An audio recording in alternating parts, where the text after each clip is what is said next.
Bem-vindo ao A Palavra que Me Guia. No nosso encontro de hoje, começamos uma jornada. Quero que você se faça algumas perguntas e as responda. Comece dizendo: quem sou eu? Agora responda: quem é você? Descreva quem é você neste momento. Agora descreva Deus. Quem apresentou Ele a você? Você já se apresentou para Ele alguma vez? Como Ele te descreveria?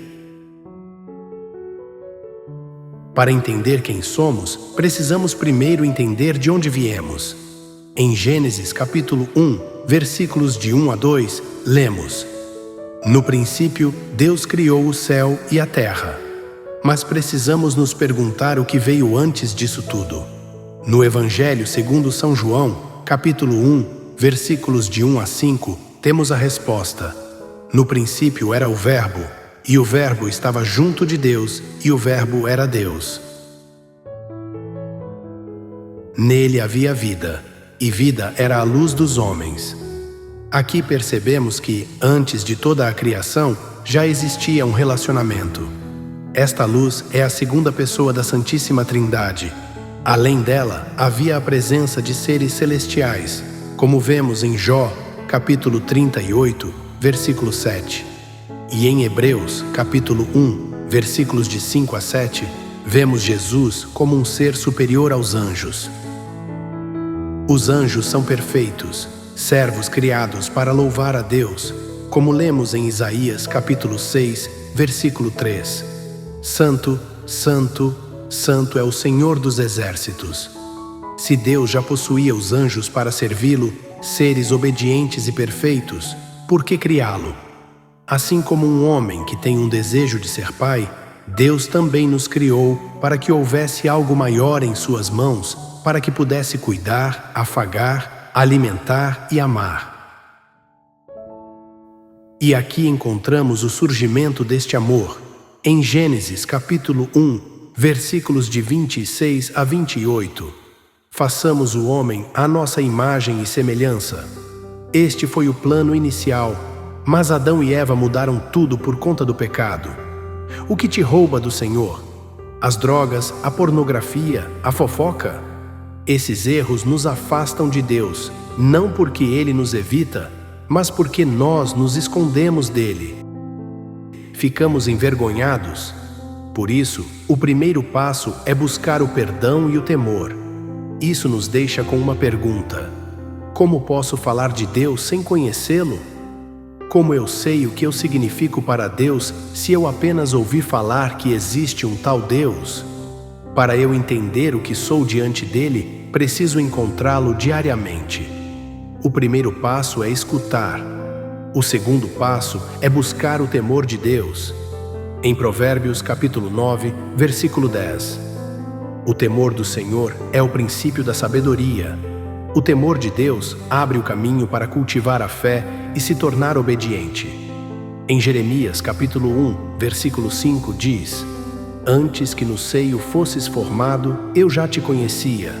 E no Catecismo da Igreja lemos: O desejo de Deus está inscrito no coração do homem. Deus continua a atrair o homem para si mesmo, e somente em Deus o homem encontrará a verdade e a felicidade que tanto busca.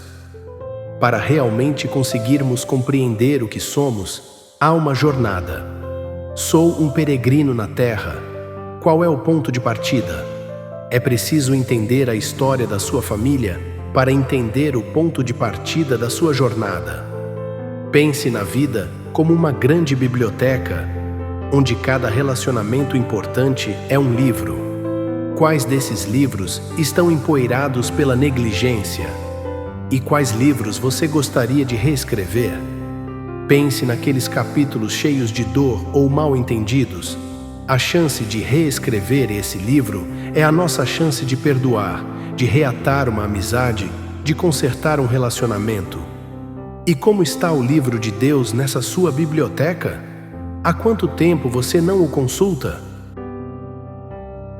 O povo hebreu marchava pelo deserto enfrentando muitas dificuldades. Deus estava junto, mas eles sempre o questionavam.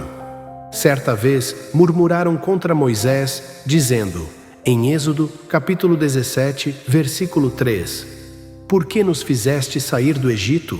Para nos fazer morrer de sede com nossos filhinhos e nossos rebanhos? Moisés se dirigiu ao Senhor, que respondeu em Números, capítulo 20, versículo 8, Ordenareis ao rochedo que dê as suas águas. Mas em Números, capítulo 20, versículo 11, Moisés levantou a mão e feriu o rochedo com a sua vara 2 vezes.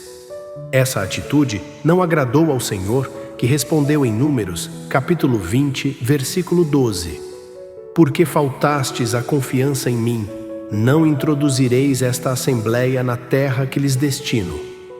A falta de confiança de Moisés resultou em sua proibição de entrar na terra prometida. Assim como ele, nós também estamos em nossa própria jornada e nossas escolhas afetam as próximas gerações. Vimos nossa origem, nossa queda e nossa jornada. Mas qual é o destino final? Muitos têm visto Deus como um pai idoso e distante. Mas Jesus veio como nosso irmão e amigo para corrigir essa percepção. Ele não veio para impor respeito, mas para conquistá-lo. E como vivemos nele? Através do convite. Em Lucas, capítulo 1, versículos 30 e 31, o anjo disse-lhe, Não temas, Maria, pois encontraste graça diante de Deus, eis que conceberás e darás à luz um filho, e lhe porás o nome de Jesus. O grande convite de Deus é que nos elevemos ao reino celestial. Se Ele, na pessoa de Jesus Cristo, veio ao nosso encontro, o Verbo veio à terra através da porta do céu, que é Maria. Por isso, ao imitarmos Cristo, viveremos em adoração. O importante não é apenas o trabalho que realizamos, mas o trabalho que Deus realiza em nós enquanto trabalhamos. Em João capítulo 21, versículos de 15 a 19, quando Jesus pergunta a Pedro 3 vezes, Simão, tu me amas? Não é porque ele duvidava, mas para que Pedro gravasse aquele momento em seu coração e não esquecesse da missão. Pense bem antes de dizer que ama a Deus. Dizer que ama deve estar acompanhado de ações e você deve diariamente lembrar qual é a sua missão nesta jornada. Muitas vezes duvidamos, pois procuramos sinais, como abrir o mar. Mas não é preciso ver a face de Deus. Como lemos em Êxodo, capítulo 33, versículo 20, o homem não pode ver a face de Deus e viver. O importante não é a imagem, mas sim a mensagem. A ciência não anula nossa fé. Ela é um meio para buscarmos ainda mais a grandeza de Deus. Pense nisso como a analogia de um carro. A ciência, a matemática e outras disciplinas são os mecanismos do carro. Elas são o motor, as rodas, a engenharia. Elas explicam como viajamos. Mas a fé é o caminho, o mapa e o destino final. A fé é o propósito da nossa viagem e nos aponta o destino. A ciência explica o funcionamento, mas a fé dá o sentido. Então, depois de toda essa jornada, o que somos diante de Deus? O Catecismo da Igreja diz: o desejo de Deus está inscrito no coração do homem. Deus não é um Deus distante. Em Atos, capítulo 17, versículos 26 a 28, lemos: Nele vivemos, nos movemos e existimos. O que nos afasta dele? A ignorância, a vergonha, o pecado? Mas o Salmo 105, versículo 3, diz: Alegre-se o coração dos que buscam o Senhor. Deus precisa de influenciadores e blogueiros hoje, os novos mensageiros da Boa Nova. Ele precisa de nossas habilidades e dons para marcar positivamente as gerações. Obrigado por me acompanhar nesta jornada. A caminhada continua. Inscreva-se no A Palavra que me guia e ative o sino para não perder nossos próximos encontros. A jornada está só começando.